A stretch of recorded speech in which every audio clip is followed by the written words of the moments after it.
عندك الكبر أحدهما أو كلاهما فلا تقل لهما أف ولا تنهرهما وقل لهما قولا كريما واخفض لهما جناح الذل من الرحمة وقل رب ارحمهما كما ربياني صغيرا.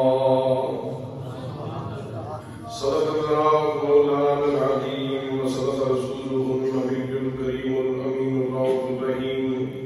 الصلاة والسلام عليك يا سيدي يا رسول الله وعلى آلك وأصحابك يا سيدي يا حبيب الله. میرے سب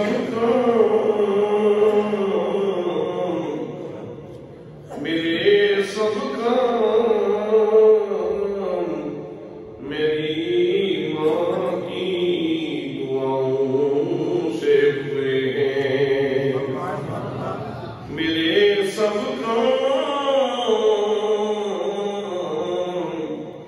میری ماں کی دعاؤں سے ہوئے ہیں. ورنہ جہنم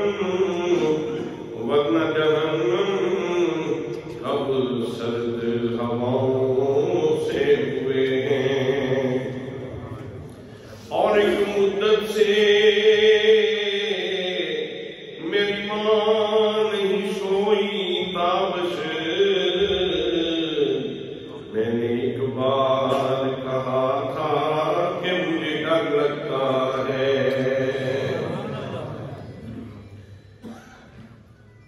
وقار علماء کرام، معززین شیخ، معززین مکتوانا، برادران اسلام، برادران طریقت، برادران محبت، السلام علیکم ورحمۃ اللہ وبرکاتہ. آج کی یہ سعادت صدامہ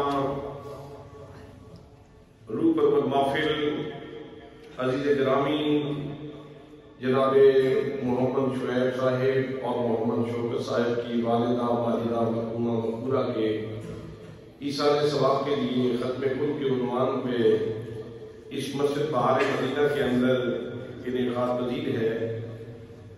ہم سب دو مقصد لے کے حاضر ہوئے ہیں.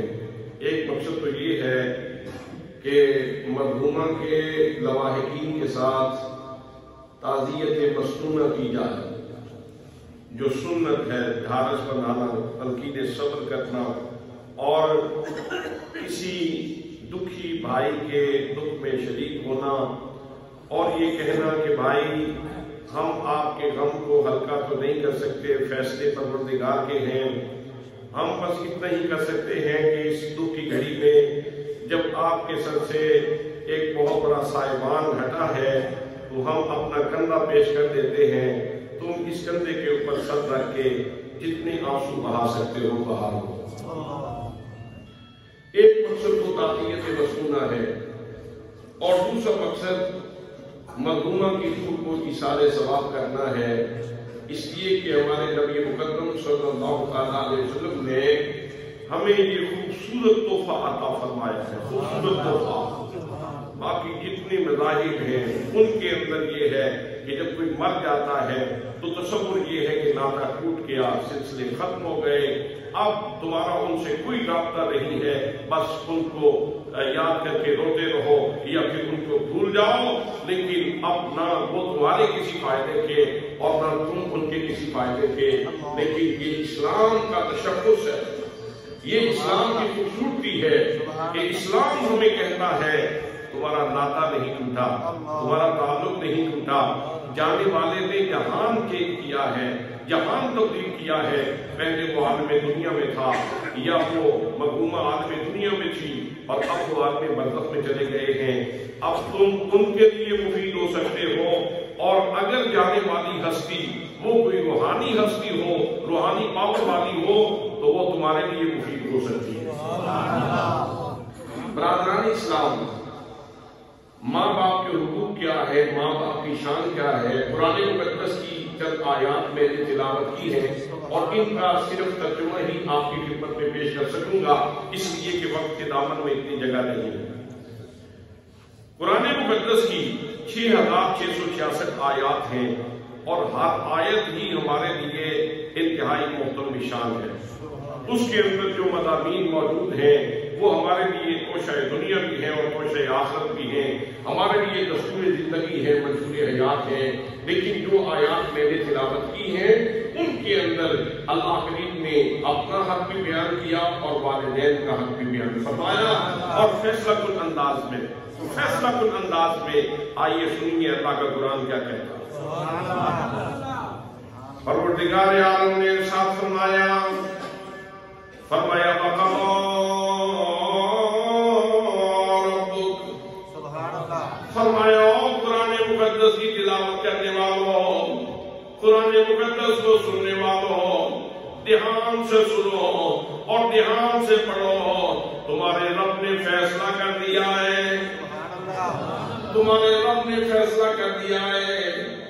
کیا فیصلہ ہے؟ فرمایا اللہ تعبدوا الا ایاہ، کہ تم نے عبادت کرنی ہے تو فقط اللہ کریم کی کرنی ہے، سجدہ بندگی کرنا ہے تو اللہ کے حضور کرنا ہے، اگر اطاعت کرنی ہے، اطاعت کے سجدے کرنے ہیں تو اللہ کریم کی بارگاہ میں کرنے ہیں۔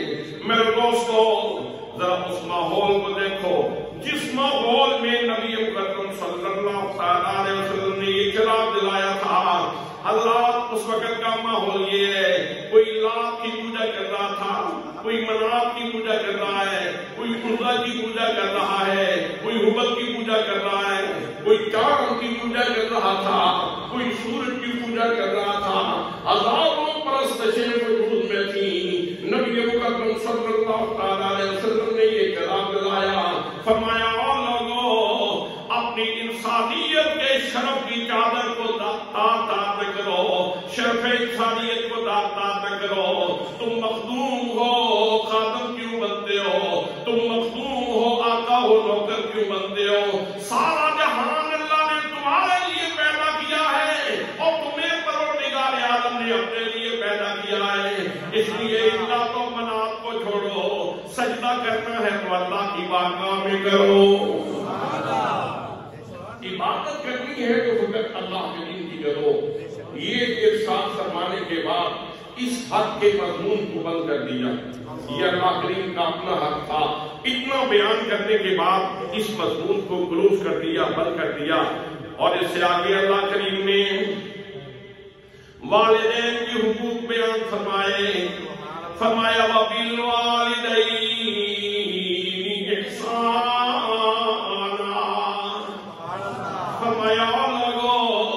یہ جو دو ہستیاں ہیں جن کے وسیلے سے تمہیں یہ جہان رنگوں کو ملا ہے، جن کے وسیلے سے تمہیں یہ سانسوں کی ڈوری ملی ہے، جن کے وسیلے سے تمہیں سجدوں کی لذت ملی ہے، تمہیں یہ وجود ملا ہے اور باقی جتنی نعمتیں پروردگار عالم کی ملی ہیں، ان ساری نعمتوں کا اصل اصول اور بنیادی سبب تمہارے والدین ہیں۔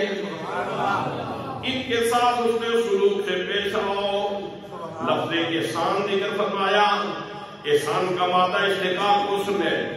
اس کا مطلب یہ ہے اپنے والدین کے ساتھ جتنے بھی معاملات کرنے ہیں، اگر پانی دیتے ہو تو پانی تو جھڑک کے بھی دیا جا سکتا ہے، لیکن چھڑک کے نہیں، فرمایا بڑے ادب انداز میں پیش کرو۔ تمہارے اس انداز میں پانی دینے کے انداز میں حسن ہونا چاہیے۔ سبحان اللہ۔ اگر آپ بھی والدین ہیں، ایک زاویہ تو یہ ہے کہ مجھے میرے والدین کے آداب سکھائے جا رہے ہیں، اور دوسرا زاویہ یہ ہے کہ میں اللہ کا شکر کروں، میں بھی تو صاحب اولاد ہوں، اللہ نے میری اولاد کو میرے آداب بتائے۔ آپ بھی تو صاحب اولاد بیٹھے ہو، اگر یہ تعلیمات نہ ہوتی تو تمہارے ساتھ پتہ نہیں کیا سلوک ہوتا، تمہاری اولادیں تمہارے ساتھ برتاؤ کیا کرتی۔ اللہ کا شکر ادا کرو، آمینہ کے لال کے وسیلے سے یہ خوبصورت دستور ملا ہے۔ فرمایا والدین کو پانی پیش کرو، اس انداز کے اندر حسن ہو، روٹی پیش کرو اس انداز کے اندر بھی حسن ہو، ان کو دوائی پیش کرو تو اس انداز کے اندر بھی حسن ہو۔ اگر تم نے کوئی بھی معاملہ ان سے کرنا ہے تو تمہارے انداز کے اندر خوشی نہ ہو، تمہارے انداز کے اندر قباحت نہ ہو، تمہارے انداز کے اندر ناپسندیدگی نہ ہو، بلکہ جو بھی معاملہ کرنا ہے اپنے والدین سے بڑے ادب کے ساتھ کرو۔ سبحان اللہ، کتنا جامع جملہ تھا، مضمون کو یہاں کلوز کیا جا سکتا تھا، بند کیا جا سکتا تھا، اس لیے کہ فہم کلام کے حوالے سے میسج پہنچ چکا تھا، پیغام پہنچ چکا تھا، لیکن اللہ کریم کو کچھ اور ہی مطلوب تھا۔ اللہ نے بات کو یہاں بند نہیں کیا بلکہ مضمون کو آگے چلایا جا رہا ہے۔ فرمایا وَبِالْوَالِدَيْنِ إِحْسَانًا إِمَّا يَبْلُغَنَّ عِندَكَ الْكِبَرَ أَحَدُهُمَا أَوْ كِلَاهُمَا فَلَا تَقُل لَّهُمَا أُفٍّ۔ فرمایا لوگوں، جب تمہارے پاس موجود ہو، تمہیں نوکری کی سعادت مل رہی ہو، تمہیں ان کی خدمت کی سعادت مل رہی ہو، ان میں سے ایک بڑھاپے کو پہنچ جائے یا دونوں بڑھاپے کو پہنچ جائے تو تم اندازہ نہیں کر سکتے زمانے کی تلخیوں نے انہیں کتنا لاغر کر دیا ہے، ان کی طبیعت میں کتنا چڑچڑا پن آ گیا ہے زمانے کی تسبت کی وجہ سے۔ اس لیے تمہارے لیے حکم یہ ہے کہ ان کے سامنے اف نہ کرنا، اف بھی نہ کرو ان کے سامنے۔ اف سے کیا نکلتا ہے؟ جب بندہ اف بولتا ہے تو فقط منہ سے تھوڑی سی ہوا نکلتی ہے، ہوا نکلتی ہے منہ سے، یعنی ان کے سامنے ناپسندیدگی کا کوئی زاویہ بھی اللہ کو پسند نہیں ہے۔ اف بھی نہ کرو، جب اف کا جواز نہیں ہے تو پھر مارنے کی تو ویسی صورت ختم ہو، جھڑکنے کی سبیل تو ویسے ختم ہو گئی، یہ سارے کے سارے ناپسندیدگی کے معاملات تو ویسے ہی ختم ہو گئے۔ کتنا جامع کلام تھا کہ اللہ کریم نے ارشاد فرمایا جب وہ بڑھاپے کو پہنچ جائے تو انہیں اف تک نہ کہو۔ سوال یہ ہے کہ والدین تو جوانی میں بھی والدین بھی ہوتے ہیں، یہ بڑھاپے میں اسپیشلی یہ کیوں فرمایا جا رہا ہے؟ تو اصل میں بات یہ ہے کہ جب بندہ بوڑھا ہوتا ہے، جیسے جیسے بڑھاپے کی طرف جاتا ہے تو وہ بچپنے کی طرف لوٹ آتا ہے، اس کی عادات بچوں کی طرح ہو جاتی ہیں۔ طبیعت میرے وہ بزرگ ہیں حاجی گلن صاحب، وہ اب بچوں کی طرح باتیں کرتے ہیں۔ محفل اگرچہ لیٹ ہو رہی تھی، انہوں نے مجھے پکڑ لیا، آیا بندے لیٹ دیے پہلے آنے ہاتھ کی ہو گیا چٹ بما ہا گلا جو کرا ہا۔ تو وہ محفل ہماری بے شک لیٹ ہو رہی تھی، لیکن چونکہ ان کا اپنا پیار، ان کی اپنی محبت ہے، تو جیسے جیسے بندہ بوڑھا ہوتا ہے اس میں بچپنے کی چیزیں آ جاتی ہیں۔ اللہ کریم ارشاد فرماتا ہے اب بڑھاپا یہ ان کا مسئلہ نہیں ہے، یہ ان کا قصور نہیں ہے، بلکہ میں نے اپنی قدرت سے، اپنی تقدیر سے، تدبیر سے ان کے اندر یہ کمزوری پیدا کر دی ہے۔ اب تمہارے دل میں یہ ہے کہ تم ان کے بڑھاپے کو دیکھ کے ان کے سامنے ترسی کا انداز اختیار نہ کرو، بلکہ ان کے سامنے اف تک نہیں کرتے، ان کے سامنے اف تک نہیں کرتے۔ یہ مضمون انتہائی جامع ہے، پابندی لگانے کے اعتبار سے اور غلط رویہ اختیار کرنے کے حوالے سے یہ بہت جامع مضمون تھا، بہت بڑی پابندی تھی کہ فلا تقل لهما اف، لیکن بات کو یہاں بھی کلوز نہیں کیا، مزید آگے لمبا کیا۔ فرمایا وَلَا تَنْهَرْهُمَا، فرمایا انہیں جھڑکنا بھی نہیں ہے، انہیں جھڑکنا بھی نہیں ہے، والدین کو جھڑکنا نہیں ہے، ان کے سامنے ان کی آواز سے نہیں بولنا، ان کے دل کو تکلیف ہو، ان کے قلب کو اذیت ہو، میں خدا پسند نہیں کرتا، اس لیے فرمایا ان کو جھڑکنا نہیں۔ اور پھر آگے بات ہی کمال کر دی، فرمایا وَقُلْ لَهُمَا قَوْلًا كَرِيمًا،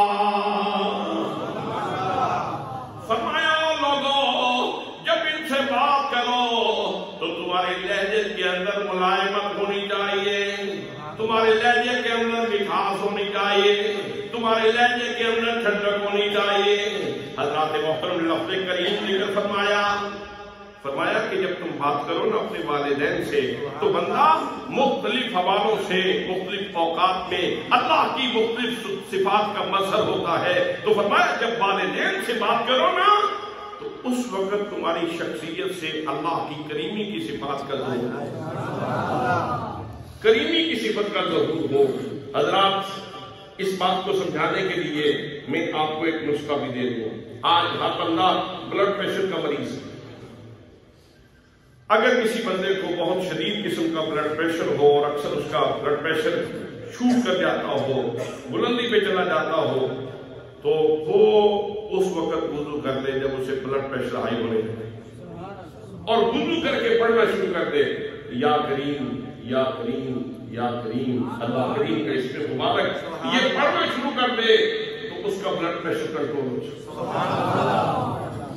یا وضو کر لے اور اس کے بعد پڑھنا شروع کر دے سیدنا کریم صلی اللہ علیہ وآلہ وسلم، سیدنا کریم صلی اللہ علیہ وآلہ وسلم. آپ تو بالکل نہیں پڑھ رہے جیسے آپ کا بلڈ پریشر پہلی لو ہے. پڑھ لیں میرے ساتھ، برکت کے لیے بھی پڑھنا ہوتا ہے، کوئی ضروری نہیں کہ بلڈ پریشر کے لیے پڑھا جائے. سیدنا کریم صلی اللہ علیہ وآلہ وسلم، سیدنا کریم صلی اللہ علیہ وآلہ وسلم. یہ آپ پڑھیں گے تو بلڈ پریشر کنٹرول ہو جائے. تجربہ کر کے دیکھ لیں، میں نے بہت سارے لوگوں کو اس تجربے سے گزارا ہے اور ان کو خاطر خواہ اس کا فائدہ بھی ہوا ہے. تو دوستان محترم، اس کا مطلب یہ ہے کہ یہ جو لفظ کریم ہے نا، اللہ کی یہ جو صفت ہے، اس کے اندر ٹھنڈک پائی جاتی ہے. سبحان اللہ. اب میں اللہ کے مختلف اسماء کی اگر بات شروع کر دوں گا کہ اللہ کا ایک اسم ایسا بھی ہے کہ اگر کوئی بندہ اس کا وظیفہ کرے اور اس اسم کا نور اسے حاصل ہو جائے تو وہ بندہ ہم وقت ہنسنا شروع کر دیتا. یہ اسماء کی مختلف تاثیرات ہیں. اور اللہ کا ایک اسم ایسا بھی ہے کہ اگر کوئی بندہ اس کا وظیفہ کرے اور مسلسل کرے اور اس کا نور اس کو حاصل ہو جائے تو وہ بندہ ہم وقت روتا رہے گا، ہم وقت روتا رہے گا. آپ اسے لے کے ڈاکٹر کے پاس پھرتے رہیں گے کہ اس کو کوئی مسئلہ ہو گیا ہے، حالانکہ اس کو اللہ کے اسم کا نور نصیب ہوا.